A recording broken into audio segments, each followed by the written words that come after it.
I spend a lot of time trying to teach, coach, give any advice or inspiration I can to young women who are thinking about what their possibilities are in the workforce. And many of them are, asking, can I be a mom and, start a business and do that successfully? And my answer is always, it is really hard work, but when you're passionate about what you do, it makes you even prouder when you're a parent and you're a teammate building a team. I'm also pretty resolute that being a mom and being a parent actually makes me better at my job in my case, because I am familiar with the struggles that parents have every day as they work hard, and in our case really try to nurture their kids and make sure they're healthy, and that comes with challenges.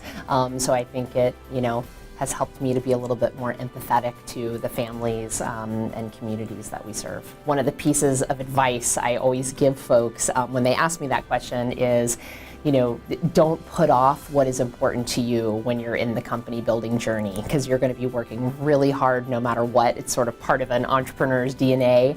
But don't put off things that are important to you, whether it is taking a special trip or training for a special marathon or becoming a mom or a dad. Do things that are important to you in your life so that you can stay on that path and not be resentful that you missed time or didn't pursue your personal dreams at the same time. It's always a juggle. I always say I'm extremely happy, and I'm always a little tired too.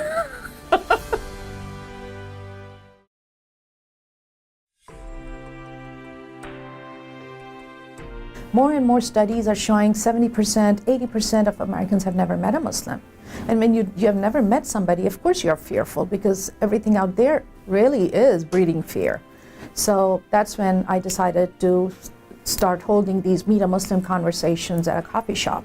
And my first event, I just took my laptop with me thinking maybe 1 or 2 people will come. Over 100 people came. So it gave me a jump start, yes. And that's why I'm still today doing it, because it really gave me a good start that people are hungry and they are willing to learn and listen. I have 2 grandkids, and I don't want them to live in their home in fear. I don't want them to hear one day where somebody says, go back home. They're the 3rd generation here. I don't want them to feel unbelonged. They belong here. There's no other home besides this home. And other kids in the world, I want everybody to look at each other as the same, as the part of the same humanity. Humanity is not a singular word. We are all the same. And if we are different in color or food or language, or it's okay, it's diversity. Where is there's no diversity? I mean, everywhere you have to work with your differences, with your spouse, at home, with your kids, your parents, with colleagues, everywhere. So why can't we work through our differences with respect and dignity and with love and compassion?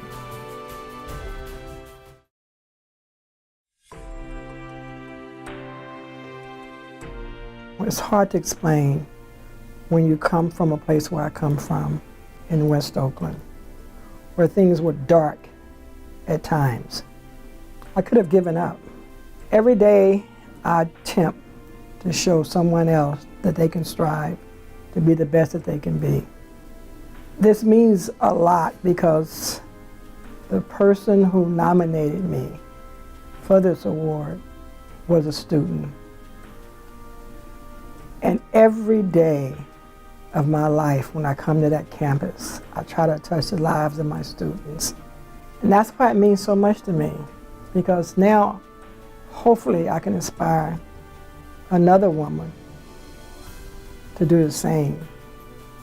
This work takes patience and passion, and with both of those, this is the result of it. Folks are looking at you when you don't think they're looking at you. You're giving folks stuff that you don't realize what you're giving them to change their lives. It's truly an honor to receive this magnificent award. It's not just for me. It's for all the women out there that are in my circle, all the women that I hope to touch. This is for them.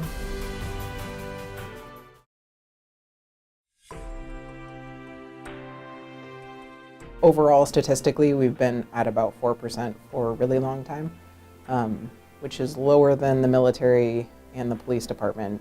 And more girls think they can be president than can be firefighters. It's a little dismal in that regard, but on the other hand, so my wife is also a firefighter. She got hired 2 years before I did. And she actually is the one that kind of roped me into this whole like being a female firefighter and advocating for female firefighters and stuff like that. So she volunteered with this camp called Blaze, which is up in Washington. It's a week-long girls' fire camp. And I met all of these female firefighters who were supportive of other female firefighters, from like LA City Fire all the way to Seattle Fire Department and everywhere in between. And I was like, wow, this is awesome. Like, this is the first time that I've really felt like I belonged to part of a community of people. Like, this is great. How do we spread this? You know, how do we do this more? Because I think that sense of belonging is one of the biggest allures of the fire department. And I think it's something that women sometimes miss out on when they get hired and they're the only woman in the department, or, you know, they have no connection to the other women in the department. It can be sort of an isolating experience. And so I think creating this community of women where you're like, oh yeah, you may be the only woman in your department, but there are other women firefighters and we're here for you. And if you have questions, or if you just want to sit around and vent about something, we have a common experience, and having other people to share that common experience with is fantastic.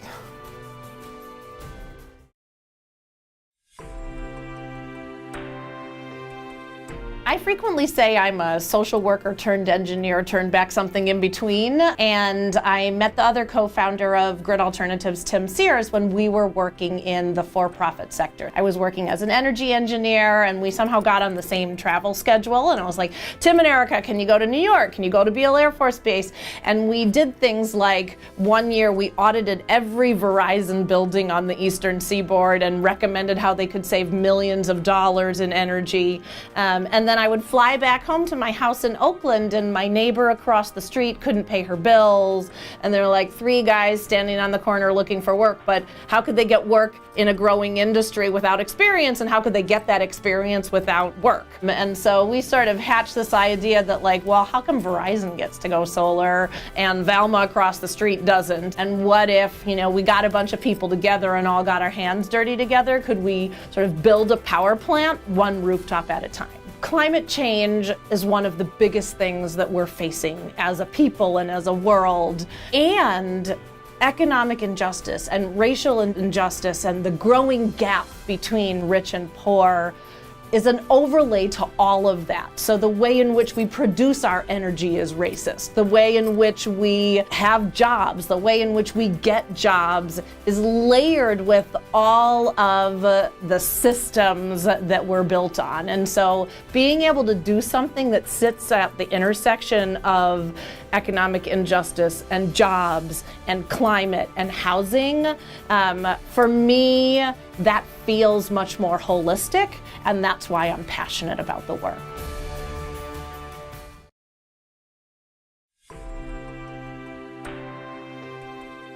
You know, I grew up with parents who really had very strong values around education, around integrity, around health. My dad would say, la primera riqueza es la salud. It means the first wealth is health. So we knew from a very early age to appreciate what we had. We grew up in a relatively small, middle-class neighborhood suburb of Los Angeles, and we were one of the few families of my parents who came to the United States and had that opportunity to live in that environment. And so growing up, I saw the difference between the schools that I attended, the kind of neighborhoods that I grew up in, versus where my cousins lived in East LA. And I had this tremendous appreciation that we were just 15 miles apart, but we were worlds apart. And I'm not surprised I became a psychologist. That's my original training. And I became a community psychologist to really understand what are all of those different factors and systems and frameworks that make for a community to have certain kinds of opportunities versus others. And when you see that and you see the inequities, there's nothing you can do but want to fix it want to change it, want to make it better for everyone to be able to enjoy the same opportunities that you have.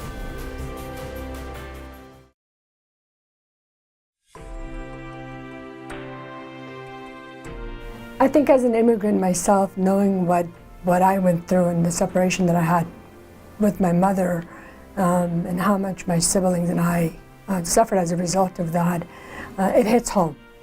It hits home because you realize there are rules and processes in place that prevent families from being reunited or being together. With time, the injustices that we're seeing under this current administration in terms of immigration in regards to the Muslim ban, where U.S. citizens are prevented from bringing their family members, such as spouses or parents, to the U.S. The discrimination that we're seeing, the heightened anti-immigrant rhetoric that we're seeing, I think that more and more reinforces the fact that this work is important and we have to continue doing it. So for me, I measure success at the end of the day. What have I done to make a difference for a client? And it always hits home because when you get the ultimate results for a client that they're looking for, yes, it's a business I run, yes, I'm an immigration attorney and I have a law office, but at the end of the day, compassion and understanding and just that empathy goes a long way. So having the ability and the privilege, I would say, to be able to make a difference in that one person's life is what I strive for every day.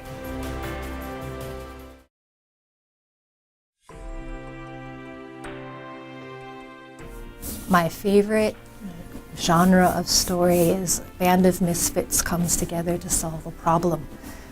And whenever I can make that happen in real life, it makes me really happy. I feel successful when I see people around me thriving. I feel really awkward and embarrassed when the spotlight is on me, which is ironic because I wrote a memoir, but it was an accidental memoir. It was always supposed to be about other people, but then it needed a central protagonist to guide the reader through it, and so then it sort of became about me. But I think telling my story is just a vehicle for getting other people's stories heard. So I'm the child of refugees from the Vietnam War, which is a highly misunderstood and misrepresented piece of history because it's also part of American history. And the stuff that I grew up with was all American movies that were pretty bad when it came to how they represented the Vietnamese experience of that war. So after just searching for a long time for something that told the story more accurately as my family experienced it, I realized that I just had to make it. The story was missing, and so I had to make what I was yearning for when I was growing up, and that I had access to two parents who were willing to talk was a really big deal. And my age being, I was born in Vietnam and I was part of the refugee wave in the late 70s. So I remember some of this stuff, but I'm also young enough to empathize with the younger generation that was born here. So I'm kind of this 1.5 generation in-between person who can talk to both sides. And I think that's something that's really needed right now that I'm talking to college-age students who are the children of refugees. There's a lot of intergenerational trauma and wounds to work through.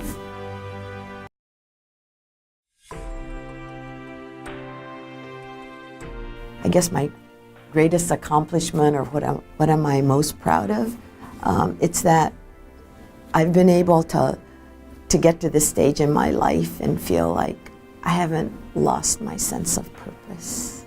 I'm a feminist unapologetically. I believe in the rights of women. I believe that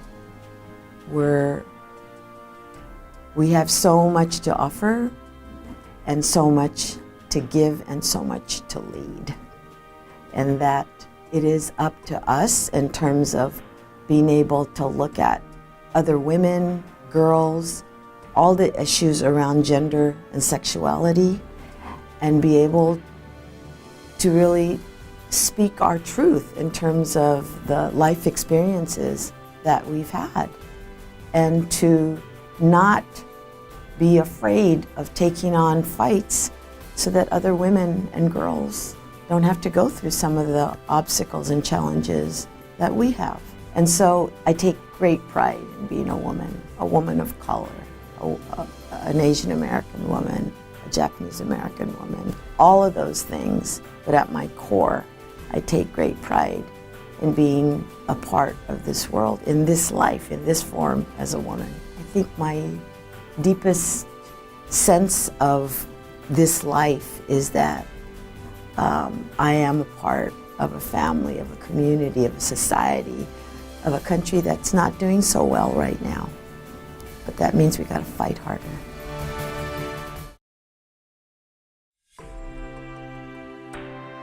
My specialty is using geophysical data together with other sorts of information to understand how environmental systems function. In a way, this is somewhat akin to medical imaging of a body, except for we're using different types of methods to understand how water flows in a watershed, how contaminants transport and transform in the subsurface, how soils, microbes, and plants work together to grow crops. So this is an approach that really brings together geophysics and hydrology. Increasingly, geochemistry, microbiology also uses statistics to fuse a lot of information to try and understand a pretty complex but important part of our Earth. I think some of the most challenging and pressing problems of our time really have to do with earth and environmental sciences. Can we sustain fresh water and food, sustainable energy in the light of increasing populations and climate change and extreme events, changes in land use? So just the challenges are significant from a perspective of need, but I would say that the scientific questions are also extremely interesting. If we think about how our earth and environmental systems function, it's really a range of interactions from molecular scale, microbes that see a very small perspective, all the way up to thinking about how interactions between the microbes and the flowing fluids and the geology or the minerals play out at landscape scales, where resources are managed, and how climate and weather influences that. So it's very multi-scale, very multi-physics, very rich from a scientific perspective.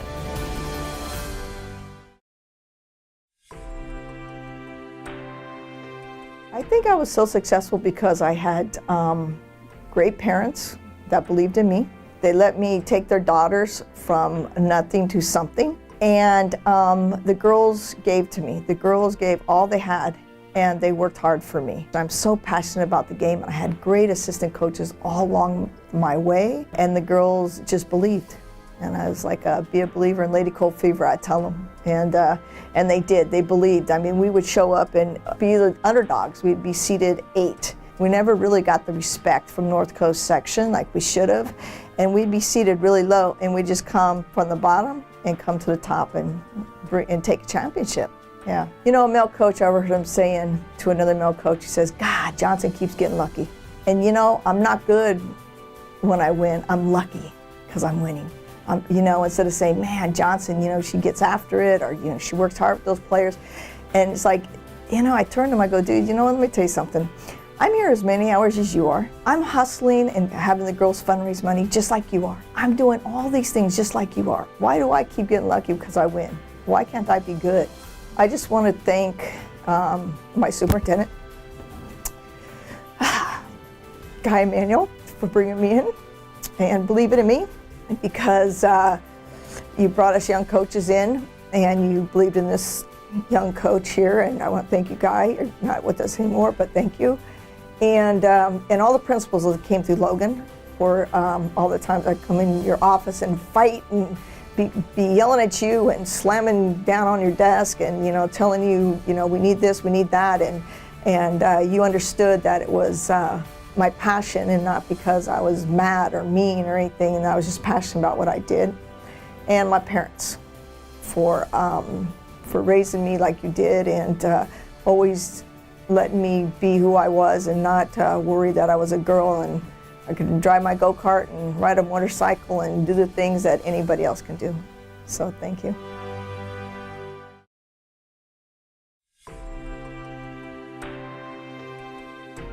I grew up in a really competitive environment, like Fremont. It's like the hub of the Silicon Valley, where it's like there's a very niche idea of what success is.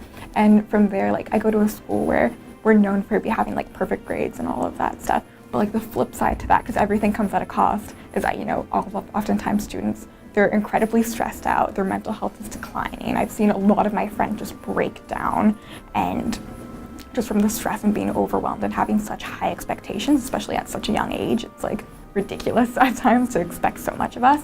And so I saw that and I realized, like, you know, this is a huge problem in my community and it needs to be addressed. And it resonates especially with me because a lot of those issues affecting mental health are personal to my family.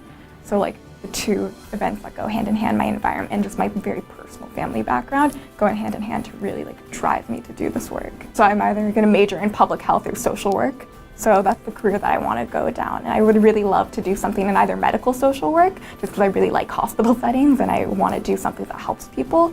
And I also just love volunteering. For me, it's like my form of like self-care. It's like volunteer in the community. A big part of it is that I get to be surrounded by people who share similar interests as me. And like that in itself just like makes me so happy to know that I'm not the only person who cares about this, because a lot of the times with like activism and like social work, it can be a very like isolating environment to be like the only person who wants to create change. But like when you volunteer, you get to be surrounded by people who also care about the same things as you, and that's just like the most uplifting feeling.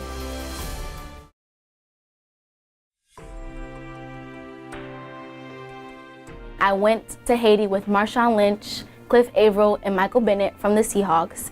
And we went to do a groundbreaking on a school. We painted another school and we handed out mosquito nets for malaria and a lot of items to help family in the local villages. I think it was special for me because I'm Haitian and I'm not that connected with my Haitian side of the family. I do have family there and I am aware and I talk to them sometimes, but that's not something that I live in every day because I'm here in the States. And so it was really inspiring to like land there and walk off the airplane on the jetway and say, whoa, like this is the place where my people are from and I'm going there to give back. Because I remember when the earthquake happened in Haiti, I remember like my mom sitting on the couch and her watching the TV and her crying. And I didn't really understand why because I was so little. But then to go there and see the tragedy that happened and how they still haven't really recovered from it economically or socially, and the architecture is still bad, and to go there and say, I can help these people that I come from was really a really good feeling. I'm really interested in arts and creativity, and I really am thinking about opening my own Black-owned high-end clothing brand. Because right now, like especially with the publicity with Gucci and Prada and a lot of these brands that have had these negative things, I feel that the Black community needs something to turn to and an alternative and be supportive of each other, because I feel like that's hard to find in a lot of Black communities. So I think combining my passion for fashion and being business savvy, I think that would be a great avenue for me to go.